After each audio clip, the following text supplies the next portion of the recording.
Guys, naranasan nyo ba guys na parang nag-i-imagine lang kayo na yung mga bagay-bagay na gusto nyong mangyari sa buhay nyo, ini-imagine nyo lang pero hindi nyo akalain na mangyari pala sa buhay nyo, o di ba guys? Ang ganda, di ba guys? Ang galing, o di ba?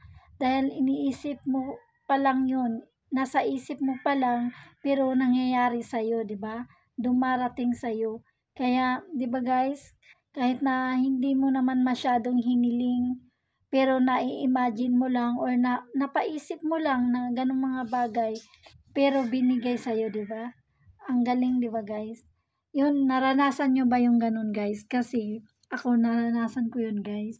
Na-experience ko yun na yung dati iniisip ko lang na ganyan, ganito, pero nangyayari sa buhay ko, o di ba? Ang sarap sa pakiramdam. Nag-i-imagine lang dati pero nagkatotoo.